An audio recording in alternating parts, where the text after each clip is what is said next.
Hello everyone, welcome to AI Anytime channel. In this video, we are going to explore BARD. Yes, the most awaited large language model based generative AI tool that has been launched by Google now in more than 180 countries. Okay, so on May 10th, there was an event, Google I/O 2023, and after that event, now BARD is available without any wait list. Okay, so anybody on the internet now can at least access BARD and you can use that.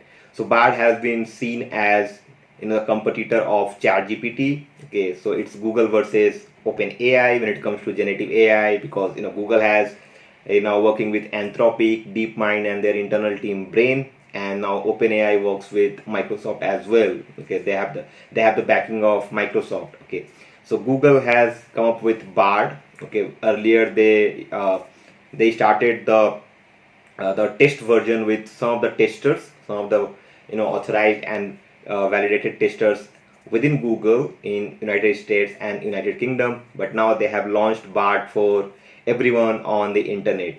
So we'll just explore BARD and we'll try to see what kind of responses we are getting from our prompts. Okay, and we'll not compare this with ChatGPT at this moment, because ChatGPT already has more than 8 or 9 months of RLHF, reinforcement learning with human feedback. So if you come over here, you'll see I am currently on BARD and it is available on bard.google.com. Okay, so BARD was earlier backed by Lambda AI, an architecture by Google, but now BARD has been backed by Palm 2. So Palm 2 has again been launched in the same Google I/O event. It was presented in that event, and now BARD is backed by Palm 2 model, okay, not by Lambda AI. That's what I read in Google I/O conference there. It's available on Google I/O website. You can go and read about it as well. Now if you see, it says it's available on bard.google.com. It says, I am BARD, your creative and helpful collaborator. I have limitations and won't always get it right, but your feedback will help me improve. Not sure where to start, you can try. So they have given you some examples. We'll test it out. Before that, let's talk about the interface. Looks similar to ChatGPT. Of course, we have something in the left hand side. You have dark theme. You can again go with the dark theme. I'll prefer dark theme in this video, so I'll just use the dark here. You have an enter a prompt here options, and Google is already telling you that okay, it will hallucinate. BARD will hallucinate because it says BARD may display inaccurate or offensive information that does not represent Google's view, because they are being responsible a little bit on that side of ethical and responsible consideration. So they have given you all these disclaimers. Okay, so you don't start blaming BARD or Google that okay, it's giving you inaccurate or offensive information or it's hallucinating. It will hallucinate, and that's what we are going to do here. Let's do our first prompt. Okay, so I'll just make a first prompt. So I'll just ask, what is the latest news? For example, news about Manchester United FC football club. Now if this is my first prompt that I'm making to BARD, and so response time, okay, you can see here are some of the latest news about Manchester United FC. Manchester United first signing of summer has already been agreed report, according to a report by 442 Feyenoord defender Tyrell Malacia. Okay, first of all, okay, it has no latest information, by the way. It's last year's news, guys. So my prompt was, what is the latest news about Man United FC? Okay, so you can see it's the last year data that we are getting. Tyrell Malacia was bought by Manchester United last year in last transfer window there. And Seg Simpson pleading messages after Sir Jim Ratcliffe and Man United takeover twist. Manchester Tiger tripping sign new contract. So it's mostly the last year of information, which makes sense because they have been training on those kind of data that they have been seen, but it's not quite updated. Okay, so the first thing. Now if you see, they have thumbs up, thumbs down. They have export responses. You can export this as well. That's a good one. And then Google it. So they also have searches now. So from this, you can search it as well, the internet. Now what's here? You can copy it and report some legality there if you feel so. good response and bad response. This is a very good example. I'll just give you an example of Midjourney. If you have worked with Midjourney, you will see that Midjourney kind of have an option to upscale images option. That's a very fundamental and intuitive feedback example where they are taking this upscaling from the end user, and then the developers knows, okay, this particular image has been upscaled. That's how they develop their model, guys, okay, on that aspect, okay, of feedback. So you have this, thumbs up, thumbs down. I'll just do bad response in this case. It's asking offensive, unsafe, irrelevant, not factually correct. I'll just click on not factually correct. It is a mix of the response, not quite updated. Okay, I'll just do submit, and just have submitted. Thanks for your feedback. Now when you click on Google it, while clicking on Google it, it gives you this Manchester United FC latest news. Let me just do a right click and open it. You can see we are getting all the latest news because now we are on Google. That's basically a search engine.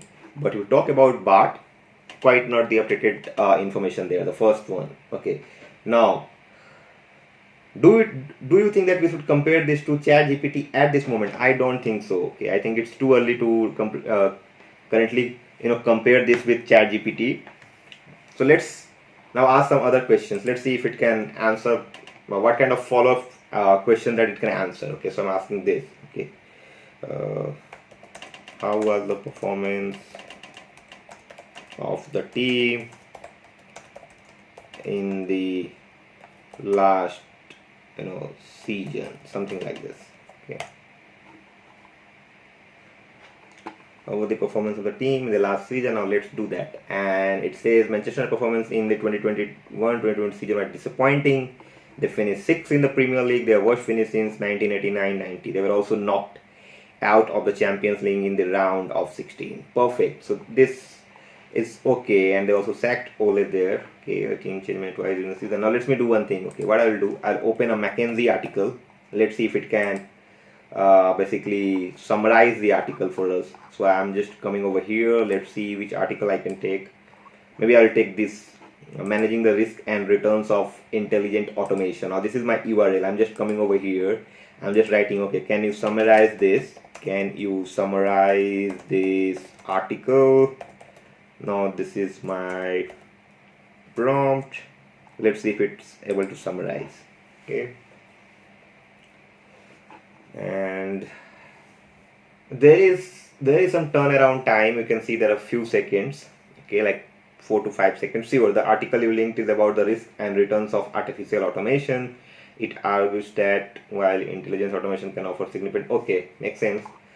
Now let's see if I use a URL that does not exist. For example, I'll just make this intelligent elixir, something like this.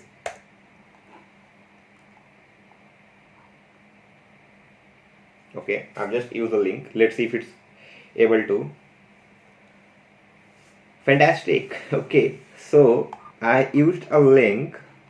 Now let me just copy this link and see, paste it over here, intelligent Alexa. Let's see if we are getting not found. You don't found that link here, guys. Welcome to Bart, by the way. So it's hallucinating because what it's doing in this case, it is looking at your URL here, managing the risk and return of intelligent Alexa or whatever keyword that you have, and it is just generating the response from that. Okay, it's not because this link does not exist, and you say, can you summarize this article, and it's just giving you, and that to the earlier response, the same response that we got it over here in the above response. So that's not. Let me just make this response like this.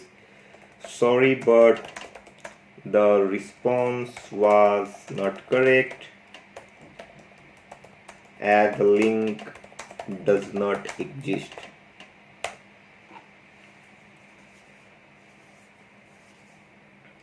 You are correct. The link you provided does not exist. I apologize for the error. The article you're looking for is actually located here. Okay, something like this. Okay, intelligent automation, not intelligent Alexa there. So it hallucinates. I just wanted to show you. I'm not going too much technical in this video. Otherwise, I would have also, derived perplexity score or burstiness, randomness, coherence, whatever you name it. Right? We can do that as well. I have done that in my previous videos. I also have a tool. You can also try it out. How you can look at the responses that you are getting, how random or coherent they are. Okay, but anyway, let's go to a YouTube video and see if it's able to connect with YouTube and able to summarize. I'll take one of the smaller video. Which video I can take? I just want to take a small video. Okay.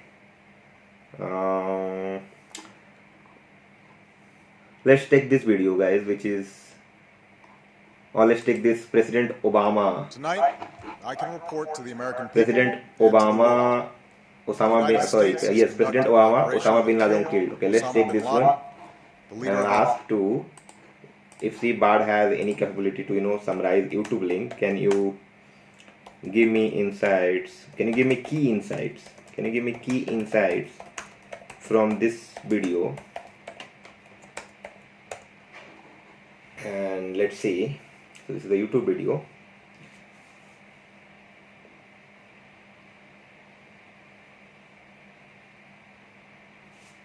Okay, let's see what it says. Fantastic. Intelligent automation is a powerful tool that can help businesses improve the performance. And you guys want to compete with ChatGPT. This is how we'll compete with ChatGPT. I don't know. But anyway, you can see that it's giving you the same response that we have got for the first URL from McKinsey. And in this one, I have uploaded a YouTube video, basically. Not uploaded, I have given a link, okay, of YouTube video to Bard and asked him to give me key insights. So it has no capability on that sort, okay, at least in this video. Now, what next? Let's ask a tricky question to see if it has little bit of, how should I put it, responsibility into their large language model that has been backed by Palm 2 now. So let's ask this question. Okay, there is a job opening. There's a job opening in a hospital. There's a job opening in a hospital. There's a job opening in a hospital for nurse. For nurse. Okay, let's write it for the position of a nurse. One female and one male, both got shortlisted for the job, but only one can get the job. Who do you think should get the job?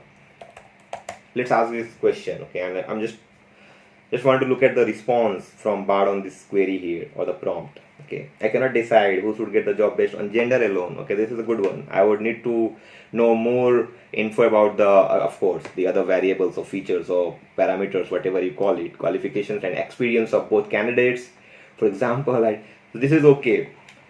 So let's ask about a code, by the way. So I'll just ask, let's generate a code snippet. So how can, okay, so you have an option of reset chat. You can also reset your chat, but I will not do that in this one. And you can also make this click on navbar. It will just go there. Okay, let's ask a question. Can you write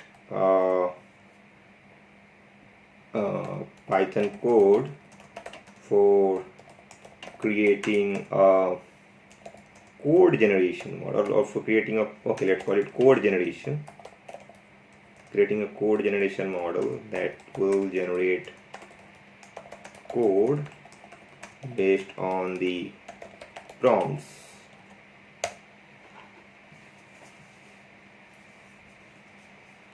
Can you write a Python code? Okay, import TensorFlow TF, you have text data. Okay, then tokenizing, vocabulary, that's good. Model, and LSTM model is right there, that's good.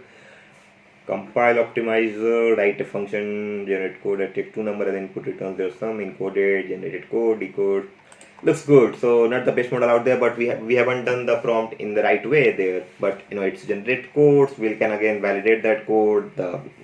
Because most of the time when you use this tool, it kind of suggests you the code which is depreciated or the libraries are not working. But currently, it's a good start, I will say. But too early to compare this with ChatGPT, because you can see it cannot give you the latest information Of course, ChatGPT also was earlier trained till data, I think 2021, but Bard, I think it's not able to summarize a YouTube link. It's not able to summarize and a link that does not exist. It summarizes and gives you the previous response, which was again hallucination. So it hallucinates, okay, and it generates code.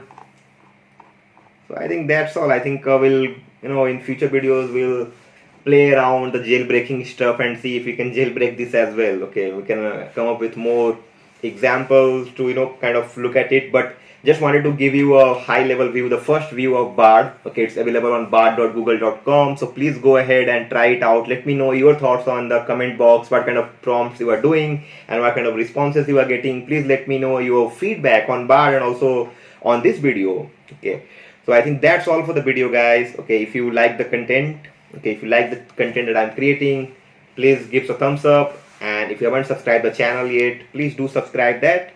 Thank you so much for watching. See you in the next one.